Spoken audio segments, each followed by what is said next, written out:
We flew in the afternoon. We didn't have much. I remember we didn't change much money, and we weren't sure where we were going to go. And we had just about enough money to catch a taxi to this bus station. And when we thought we were going to a bus station, we really thought it was going to be like the central bus station of the city, and there'd be snack bars and places to hang out. And when we got there, it was just this completely deserted, properly deserted car park just in the suburbs. And by midnight, on the edge of Ankara, it was just so quiet and so deserted. No one there, and it had that feeling that we'd been sent to the wrong place, or we'd made a mistake. And as time went on, no one arrived. It was like, oh no, what have we done? And how are we ever going to get back? Because it seemed a really windy road from the airport into the suburbs, and we had no real idea where we were in Ankara.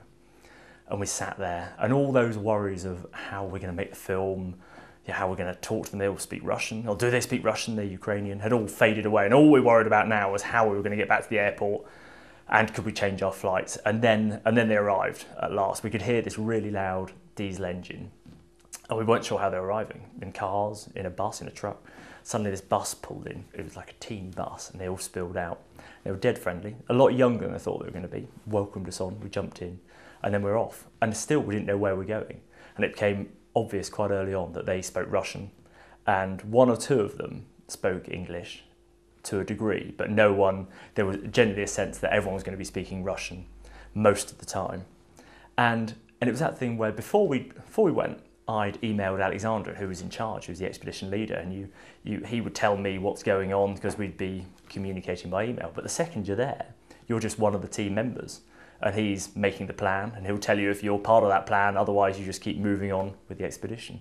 So we drove through the night, and it was just so dark and so remote, and there was sort of everyone else seemed to know where they were going, but for me and Andy, the bus just drove and drove, and dawn came, and we drove and drove, and then we seemed to be on the edge of a range of hills, and we weren't sure where we were in Turkey at all. And because they'd been exploring in Abkhazia, which is on the Black Sea coast, just north of Georgia, I thought it'd be the same piece of limestone which comes down through Georgia, down through Iran, so we'd be up in the sort of northeast corner of Turkey on the Iranian border.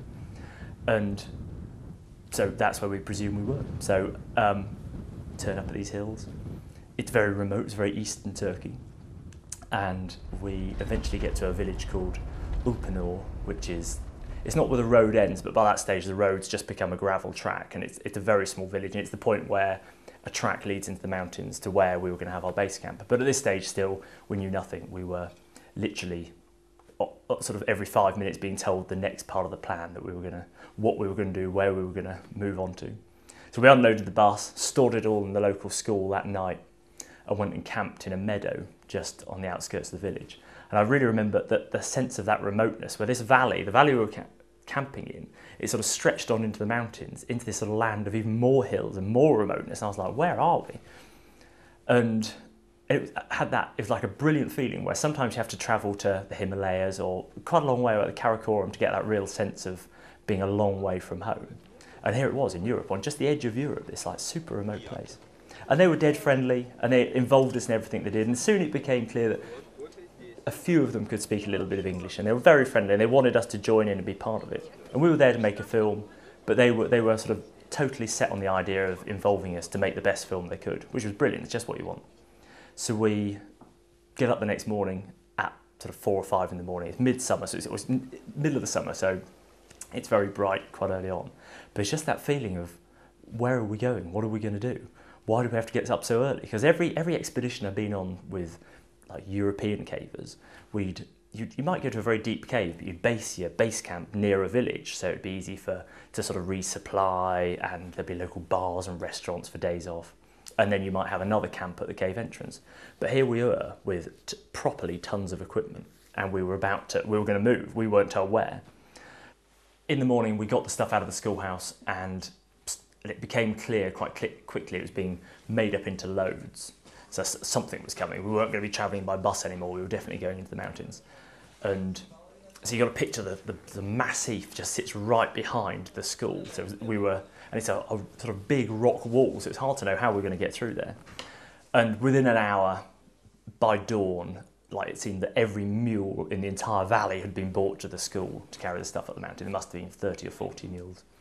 All the stuff was made up into loads, packed on top of these mules, and off they set. And you still had to carry your own stuff. So we're there to make a film. We had an enormous amount of stuff, but there was still that expectation we were going to carry it. It was partly the thing of being tough, being sort of like, if you're going to be one of the team members, you've got to stand up and do your share of the work. And partly there wasn't that much room on all the mules. The mules are fully loaded, and the mule drivers wouldn't take any more, and there was like endless negotiation about how much you could get on each individual mule. So, and we start walking, and it's that thing where we didn't know where we were going. And like, I don't know if everyone else didn't know where they were going, but we seemed to walk, and we walked for hours and hours, and it's getting hotter and hotter. And soon it became clear why we'd set off so early, because it was bakingly hot in these mountains. A very arid limestone sort of massif. We'd left the trees behind, and now on this very sort of open cast landscape, and the sun is beating down. And we walk and we walk, and as the day goes on, the mules get further ahead. They're gone completely. And we start to sort of fragment as a group, because we've been walking for like 6, 7, 8 hours by that stage. And eventually we pop over this small rise, and it's like a sort of a bowl with a patch of grass in the middle of it. And we've been walking across this arid plateau forever, and just like a little oasis. There's still snow up there, it's like permanent snow, and just a little grassy spot that was going to be our base camp. And Alexander announced this would be where we'd be for the next month, and we'd start exploring the next day.